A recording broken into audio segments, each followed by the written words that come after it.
Sok, mangga ibu-ibu orang dilajengkeun nya ngaos kitab sapinahna. Ayeuna halaman ka 20 hiji.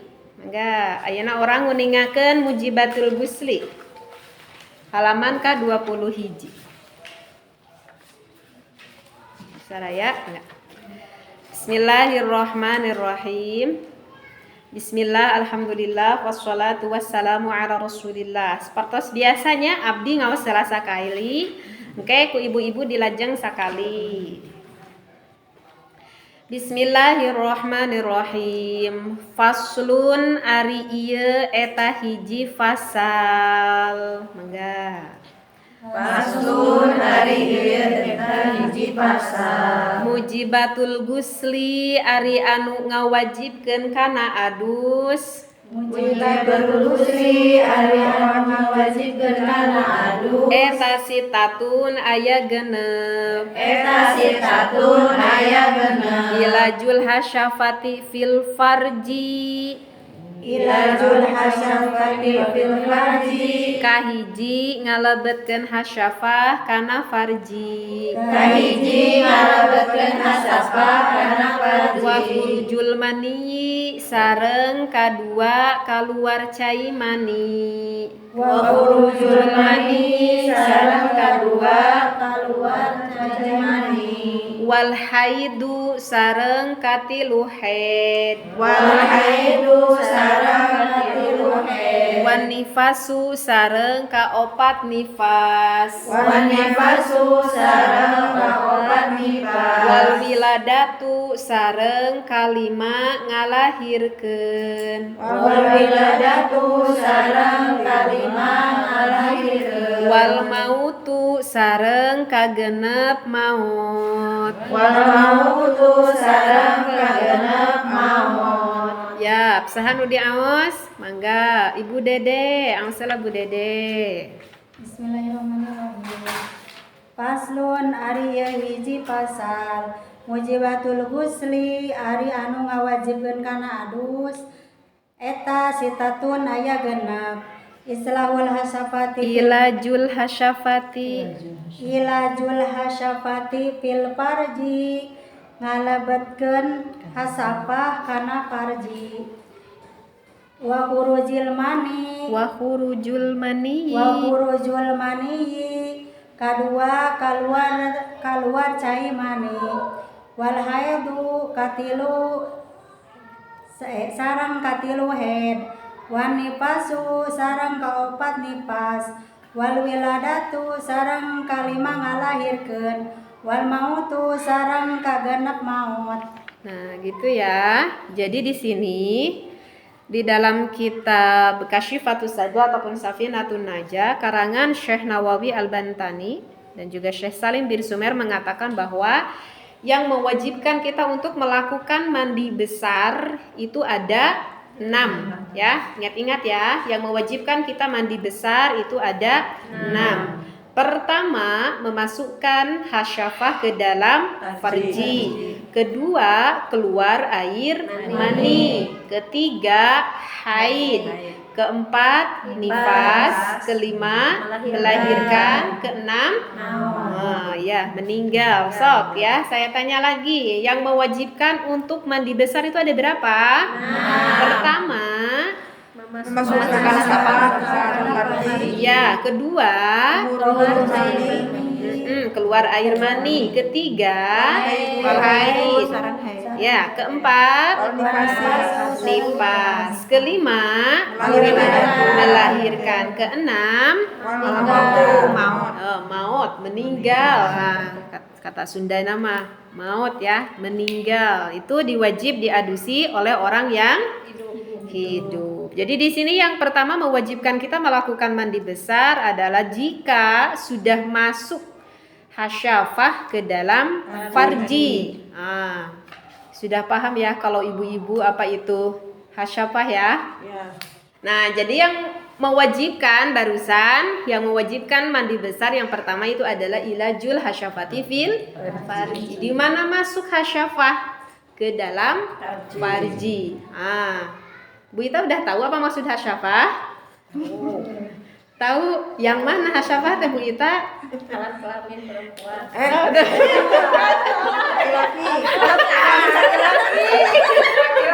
Farji perempuan. Hasyafah itu untuk laki-laki, sedangkan farji Perempuan. Sebetulnya farji tidak perempuan juga. Nanti saya terangkan lebih dalam. Yang dimaksudkan hasyafah itu yang mana? Nah, kalau ibu-ibu mungkin udah paham, tapi kalau misalkan yang belum nikah mungkin aja belum paham, Bu, yang hasyafah teh yang mana? Yang batangnya apa yang di bawahnya? Yang batangnya apa yang di bawahnya? Hasyafah itu batangnya. Berarti yang di bawah itu bukan hasyafah. Jadi kalau kita bersentuhan kulit ke bawahnya batal tidak wudunya? Tidak, karena itu bukan hasyafah. Iya, jadi yang batal itu hanya batangnya saja. Oh, menimaloh. Sekarang batasan hasyafah yang mana, Bu? Udah ibu punya anak 2, 3. Mana batasan hasyafah? Harusnya udah paham. Mana batasan hasyafah? Coba Mama Ayu, mana batasan hasyafah? Yang mana kira-kira? Helmnya, Bu. Oh, helmnya. Ya. Oh, iya, betul. Mama Ayu udah paham. Jadi yang dimaksudkan hasyafah itu adalah helmnya ya. Ya, jadi itu yang dimaksudkan batasannya itu adalah batasan kosbu ya. Kalau Mama Ayu ngebasainnya helm nggak apa-apa. Jadi kalau misalkan milik suami kita sebelum batasan kosbu ataupun sebelum batasan helm itu gitu ya, udah nempel nih ke milik kita ya, tapi belum melewati batasan helm ataupun kosbu itu belum mewajibkan kita melakukan mandi besar. Kalau sudah melewati batasannya itu baru itu mewajibkan mandi besar. Meskipun tidak keluar air nutfah ataupun air mani ya. Jadi yang mewajibkan mandi besar itu 2 kalau di dalam berhubungan antara suami istri. Yang pertama masuk melewati batasan kosbu itu berarti mewajibkan mandi besar. Yang kedua, jika nanti sudah keluar air nutfah ataupun air mani. Jadi pertanyaannya, kalau udah masuk tetapi tidak keluar air nutfah, air maninya, wajib gak kita melakukan mandi besar? Wajib. Ya, meskipun tidak keluar air mani karena syaratnya udah masuk. Gitu ya. Nah, kemudian masuknya kemana? Masuknya itu adalah ke farji. Nah, tadi Ibu berkata katanya farji teh yang perempuan. Enggak juga. Farji ini tuh bahasannya luas. Yang dinamakan farji mau dimasukkan ke milik perempuan wajib mandi besar. Ini mah dimasukkannya ke yang laki-laki wajib mandi besar gak? Nih ngahulang kemana ari pamegat lebetna. Berarti kalau laki-laki lewat mana? Nah, naudzubillah berarti lewat belakang, lewat tubur yang punya penyakit itu. Berarti itu juga sama mewajibkan mandi besar. Berarti farji ini tidak hanya batas perempuan saja, yang penting mau lubang perempuan ataupun mau lubang laki-laki. Lubangnya mau yang sudah dewasa ataupun anak-anak. Naudzubillah suka ada melakukan pelecehan terhadap anak yang dikatakan pedofil, yang suka kepada anak-anak. Mau anak-anak bagian depan, belakang itu juga sama dikatakan farji. Kemudian apalagi yang dikatakan farji? Yang dikatakan farji mau dimasukkannya kepada kita sekarang yang masih hidup ataupun yang sudah meninggal. Emang ada yang gitu? Ada banyak. Oh, di media-media memang di dalam fikihnya juga ada.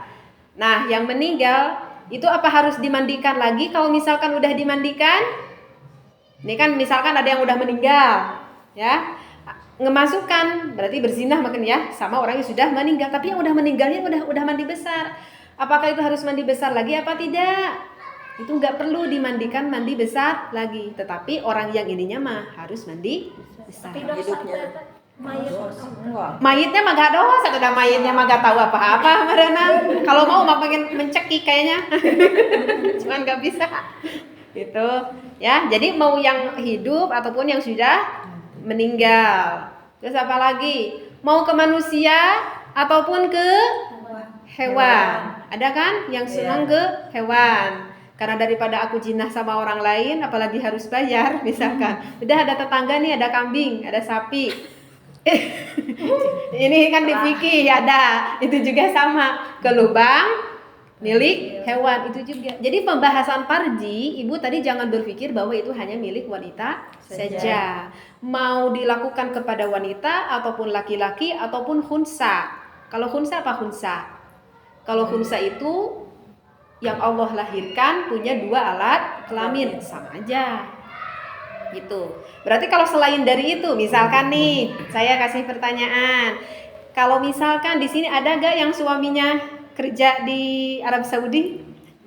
Oh, nggak ada. Oh, jadi tidak aman. Ibu ditutupi di Jakarta. Oh, ibu di Jakarta. Ibu misalkan suami kan di Jakarta. Misalkan di Jakarta pulang 3 bulan sekali gitu. Ibu kedinginan itu. Suami ibu juga. Misal, ini misal, misalnya Bu. Teh suami ibu teh misalkan anak teh beli naon? Boneka. Tapi boneka nanti ada lubangan, Bu. Tah itu teh wajib melakukan mandi besar atau tidak? Jika suami ibu melakukan hal itu. Ayo, wajib mandi besar Benda enggak? mati. Wajib. Anu pasangan benda mati. Boleh kan? Keluar Keluar. Berarti wajib mandi apa enggak? Wajib kan keluar. Tidak wajib mandi jika, tapi ada jikanya. Tidak wajib mandi jika tidak keluar air maninya. Tidak wajib mandi jika tidak keluar. Kok kenapa kan itu kan sama lubang? Tapi itu lubangnya boneka, bukan? Tapi dosa ya. Dosa. Dosa ulah eta teh sok aya anu ti luar negeri ka bojona dibuka teh hadiah bok teh naon. Naon. Gitu. Dosa gak boleh. Tapi kalau misalkan melakukan ke boneka, heug teh suami ibu teh sampai keluar air nutfahnya, air maninya, maka itu wajib mandi besar. Jadi wajib mandi besarnya dikarenakan apa? Dikarenakan keluar air nutfahnya. Itu insya Allah paham ya. Jadi pembahasan dari ya ini kurang lebih agak besarnya lah, saya nggak terlalu terangkan terlalu panjang. Kalau nggak ada paham nanti bisa ditanya lagi. Wa khurujul maniyyi, kedua keluar air mani, ketiga haid, keempat nifas, kelima melahirkan dan keenam meninggal. Saya nggak terlalu menerangkan terlalu dalam, langsung aja deh kalau misalkan ada yang nggak dipaham bisa ditanyakan dulu, nanti diterangkan lebih lanjut. Ayo, ada yang nggak dipahami nggak? Kan meninggal nggak tahu kapan dan di mana gitu ya. Terus yang meninggal itu udah melakukan hubungan suami istri. Sebelum meninggal dia belum adus dulu, jadi langsung meninggal, itu hukumnya gimana? Meninggal udah. Ya, jadi bersetubuh. oh iya, Belum adus. Jadi maksudnya yang dipertanyakan untuk yang jenazah itu ya, gitu. Untuk yang jenazah itu misalkan yang meninggal istrinya, misalkan gitu. Kalau untuk suaminya itu jelas harus mandi besar gitu. Kalau untuk jenazah nanti gimana? Misalkan nanti apakah suaminya harus bilang ini teh barusan teh udah melakukan mandi besar dan udah melakukan hubungan tapi belum mandi besar? Sebetulnya nggak perlu diceritakan juga. Itu nggak perlu juga, karena untuk melakukan memandikan, bahasanya ya, memandikan mayit itu ya cukup kewajibannya 1 kali. Apakah dia sedang haid, misalkan berarti sama kan hadas besar. Apakah perempuan itu sedang nifas, sama hadas besar. Ataupun mempunyai hadas janabah, itu juga sama kan hadas besar. Tetapi tetap melakukan dimandikannya tetap 1 kali. Dan yang niat siapa? Yang niat kan tadi yang memandikan. Jadi nggak perlu. Jadi mungkin pertanyaan ibu, apakah harus mandinya 2 kali? Yang pertama menghilangkan dulu hadas besar begitu. Nggak perlu. Jadi mandinya ya udah cukup 1 kali aja. Kewajiban bagi yang hidup untuk memandikannya. Gitu. Seperti itu ya. Ada lagi nggak ya nih mau ditanya nih? Ini masalah nipasnya teh.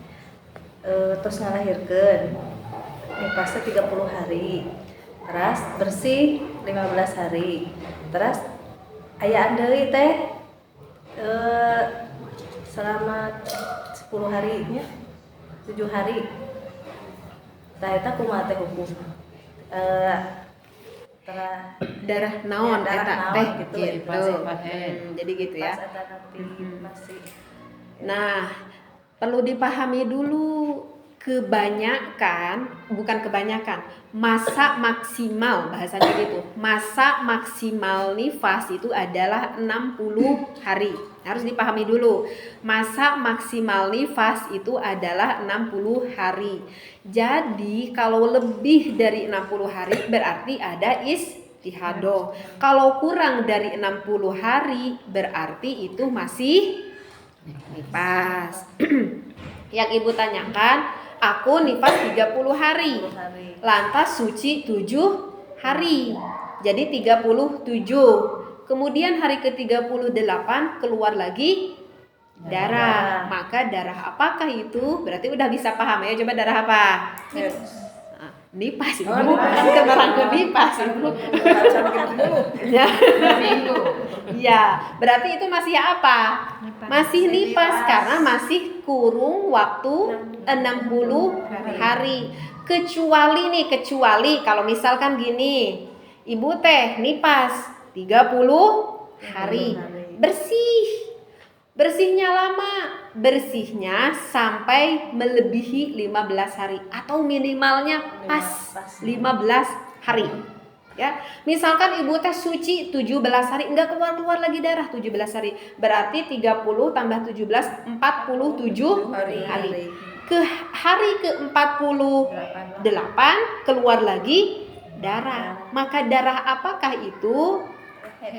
Nah, itu bukan nifas. Meskipun masih kurung 60 hari. Tetapi itu dikatakan darah haid. Kenapa dikatakan darah haid? Dikarenakan ada masa suci 15 hari. Itu ya. Jadi kalau misalkan ibu nifas 30 hari, suci 10 hari, keluar lagi darah, berarti itu masih darah nifas.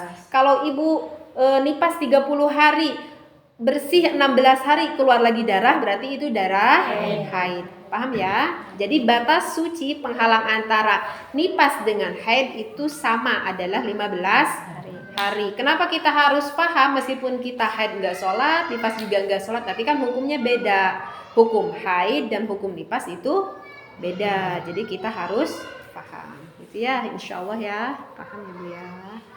Oke, ini udah pada paham? Ada lagi tanya nggak? Nah, kan misalkan gini ya, saya teh kan mente 7 hari pas bulan puasa, terus suci puasa, beres sampai maghrib. Nah besoknya pas duhur keluar lagi darah haid, itu teh darah haid atau apa gitu? Yang sehari itu. Ya, yang sehari suci suci itu. yang sehari suci itu apakah puasa saya apa sih namanya? Sah. Oh, puasa nggak puasanya gitu ya. Kayaknya sudah kenapa ya? Ya berarti itu masih haid Bu. Kan batas maksimal haid kan 15 hari gitu ya. Jadi batas maksimal itu adalah 15 hari. Kalau masih terkurung dalam 15 hari itu masih haid. Misalkan kita keluar darah 5 hari, bersih 5 hari. Hari ke-11 keluar lagi, itu masih apa? Haid gitu, karena belum 15 hari gitu. Kecuali kalau misalkan udah keluar dari 15 hari. Meskipun kita tuh setiap bulan tuh biasanya mengeluarkan darah itu biasa setiap bulan itu 7 hari. Biasanya gitu 7 hari. Hari ke-8 ya udah bersih. Kebanyakan orang gitu kan ya, ke-8 udah bersih udah. Jadi kan misalkan nih 6 hari haid. Biasanya kan 7 hari nanti suci, ini 6 hari haid. 1 hari suci, begitu kan? Hari ke-8 ada lagi. Itu kan berarti keluar dari adat, artinya keluar dari kebiasaan. Tetapi kan karena masih kekurung 15 hari ya itu tetap masih haid. Dan untuk puasanya gimana? Kalau untuk puasanya itu sah atau tidak? Sebetulnya itu dikatakan tidak sah aja gitu, tidak sah aja. Meskipun ada 2 kaul gitu, ada kaul lakti dan ada kaul sahbi. Ada yang satu mengatakan haid ketika suci, ada satu lagi mengatakan tidak suci gitu. Tetapi yang untuk kebanyakan yang dipakai mu'tamadnya itu adalah jika masih kekurung 15 hari ya jelas itu masih haid. Jadi ya udah aja. Nanti kalau ibu misalkan yang satu puasa itu misalkan pada bulan Ramadan, ya udah itu masih haid gitu. Jadi misalkan keluar lagi misalkan 2 hari. Jadi kalau di total misalkan menjadi 9 hari. Ya udah nanti di kodonya 9 hari bukan 8 hari. Karena tadi itu lebar nih yang satu ini udah itu masih kurung haid. Itu ya. Insyaallah paham ya. Tuh. Ya, ada lagi yang tanya enggak? Kalau kita digauli sama suami tetapi tidak masuk ke farji kita dan kita tidak merasakan apa-apa, apakah kita wajib mandi atau tidak?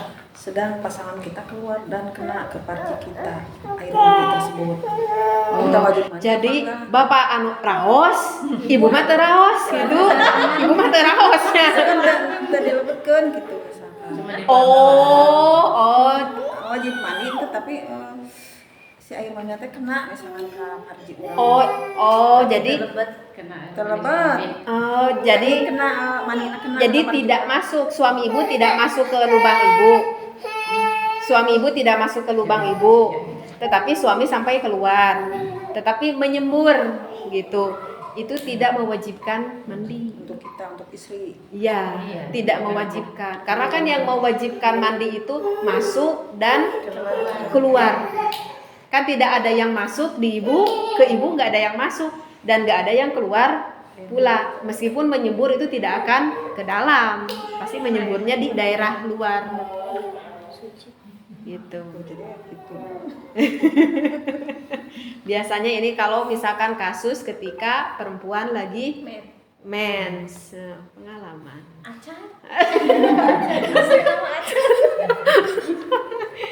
Ya ini dipahami ya. Ada lagi bertanya kayak ini? Apa segini aja udah bisa dipahami? Teh pahami kieu si nya pasangan orang kerja jauh. Terus lewat video ngaluarkeun ieu na gitu. Biasa. Pahami kitu. Nya Sareng caroge. mohon urangnya sami bulucun gitu ya. Sami gitu. Nah, Eta kumaha hukumna? Hukumna henteu kengeng. Kieu, upami ibu caroge di luar negeri gitu nya, tetapi ieu hoyong kasalurkeun ya duanana. Upami ibu melihat aurat suami melewati HP itu boleh atau tidak? Boleh. Jangankan melihat HP, dalah ibu pada depan oge meureun katinggal aurat teh kan boleh itu hukumnya dikarenakan ada suatu kebutuhan karena mau melakukan itu, apalagi lewat HP itu jelas tidak apa-apa. Kalau ibu melihat aurat suami ibu melihat aurat ibu melewati video call gitu ya, nggak apa-apa. Cuman yang pertanyaannya, yang kedua permasalahannya setelah ibu melihat yang suami melihat yang ibu, apa yang akan dilakukan oleh suami ibu di sana? Mengeluarkannya dengan apa? Ya otomatis karena jauh berarti akan melakukan al-istimna bil yad. Artinya al-istimna bil yad itu mengeluarkannya dengan prosesnya sendiri, dengan tangannya, misalkan di tangannya sendiri oleh suami. Ibu sama tangan ibu, suami dengan tangan ibu, ataupun menggunakan alat bantu lain. Sedangkan al-istimna bil yad dalam fikih itu hukumnya diharamkan. Jadi yang terjadikan pertanyaan bukan video call-nya. Kalau video call-nya mah gak apa-apa. Pada teleponan yang caroge di jamban gitu naon-naon. Yang jadi masalah setelah itu, setelah teleponan di jamban, lihat aurat kita, ada rasa itu yang menjadikan haram. Al-istimna bil yadnya itu menggunakan tangan. Kalau bahasa kita apa? Onaniyah. Jadi solusi kalau misalkan ada suami istri yang berjauhan itu gimana? Saum 2 tahun. Saum 2 tahun. Yang keluar negeri kan jauh 2 tahun. Makanya sebelum pergi harus komunikasi dulu, komitmen dulu. Mau pergi jauh, oke, gajinya besar. Tetapi kalau nanti Mas mau gimana? Kalau aku mau gimana? Dipikir dulu. Kayaknya aku gak bakal kuat. Harus sabar selama 2 tahun. Apalagi kita baru nikah 5 tahun. Ya udah bawa aja istrinya. Kalau tentara mah ada gimana? Tentara mah gak boleh dibawa. Itu sudah komitmen dari awal. Dia mau jadi tentara, berarti dari awal dia sudah tahu akan jauh dengan istrinya. Dari awal harus punya keteguhan hati, kuat kesananya. Dan harus mencari istri yang kuat juga ketika nanti jauhnya. Jadi harus dipikirkan ke sana juga. Jangan sampai kita terjerumus ke sesuatu yang diharamkan. Sedangkan itu kebutuhan biologis ibarat seperti makan. Nah, itu harus dipikirkan banget gitu. Ya, insya Allah paham? Insya Allah. Sadap teh hiji deui nya. Namanya teteh nerangkeun caroge ngawa bonekanya. Ayeuna aya istri, aya sok calan kanggo istri nya teh alat vital. Pamegat kanggo istri. Eta hukumna kumaha? Sami kedah adus gitu. Dosa. Beterong. Perempuan yang menggunakan alat itunya adalah perempuan Ya. gitu. Kalau tidak mengeluarkan air nutfah tidak wajib mandi. Kalau sampai keluar air nutfahnya ataupun air maninya baru wajib mandi. Sama we hukumnya mah. Tapi tetap dosa. Dosa we tetap sama, mau perempuan mau laki-laki juga dosa gitu. Jadi saya bicara haram mana di sok iya Sama ninggalin itu. Tapi penasaran mah uyos caroge terang misalkan peong nyobian misalkan tak itu kumaha ya ulah atuh penasaran kan haram ya jadi si carogena penasaran si istrina penasaran hoyong nyobian nganggo alat gitu. ya ulah kan tadi udah jelas haram hukumnya haram. Jadi jangan penasaran tuh jangan penasaran Pak ya urang atuh anu mun ku suami gitu dipakai Suami yang tepuk tangan sendiri misalkan tetap haram. Tetap haram. Nah, seperti ngawitana mah jeung bojona heula gitu. Gitu, tapi pas keluar nama dibantu ku panangan anjeunna nyalira gitu. Teh teh sami henteu kenging gitu. Ari kan saukur panangan kalau aya tuh jadi. Teh sama peleuhnya Bu. Sami saya beda deui, modelnya beda deui. Beda deui. Tah jadi kudu paham nya aya teh. Aya. Henteu sanes beda deh. Ieu mah ulah so teh pas bade kaluarna. Ari lamun misalkan anu caroge sesah keluar mah dicekelan heula ku paneget sina gugah nyalira teu nanaon eta mah. urang mah teu nanaon. Teu nanaon maksudna misalkan si caroge teh sesah gugah. Nu anu caroge teh sesah gugah. Kan sesah mun sesah gugah mah misalkan teh ku panangan paneget teh di nya di gua gitu kan. Ku panangan caroge teh gitu. Tah eta mah teu nanaon. Ieu mah ulah so teh pas bade proses bade pisan bade keluar tapi di di kupanangan anjeunna nyalira di kaluarkeunana tata kengeng teh eta pas bade proses keluar ari anu sesah gugah mah Tapi Bu Dede pandangan urang mah teu nanaon. teu nanaon Nya Ku pasangan pada anak. tereh gitu. nya teu nanaon misalkan ana sapartos hiji kasus istrina anu nuju head pamegetna kabala teh hoyong pisah karena ge kantos nguping anu bojona naon salami head carogena tos 2 kali hoyong na meureun teu ngarti meureun teh kitu ge istrina. Tapi kan jadi papaseaan welah rada lami meureun salakina teh pusing meureun urang mari. Padahal mah dalam urang ngartos mah tiasa gitu ngenyenangkeun carogenya ku panangan istrina dugikeun ka ngaluarkeunana. Tah eta mah sami carogena teh kenging. kecuali ku di hartosna onani masturbasi teh Bu ku panangan nyalira.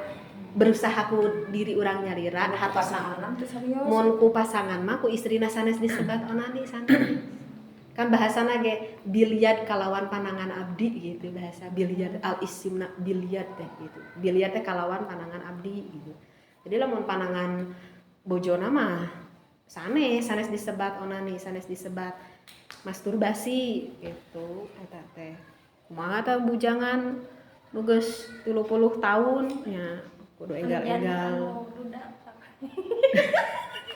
Jangan dibuka karunya. Astaga. Jadi insya Allah ya, paham ya? Ya mungkin insya Allah nanti ke minggu selanjutnya ini sebetulnya masih belum dibahas karena waktunya sekarang udah asar ya, kita udah dulu. Sebelum ditutup ayo kita baca lagi bareng-bareng ya. Bismillahirrahmanirrahim.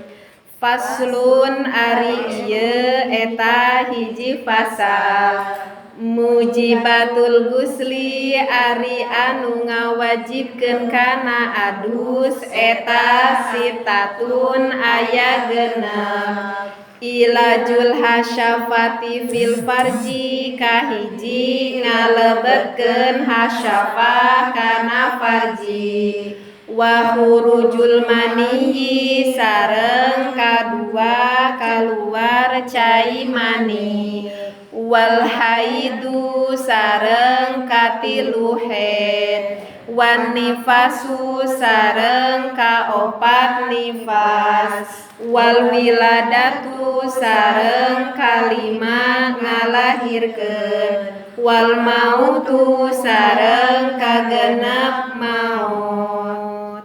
Assalamualaikum warahmatullahi wabarakatuh.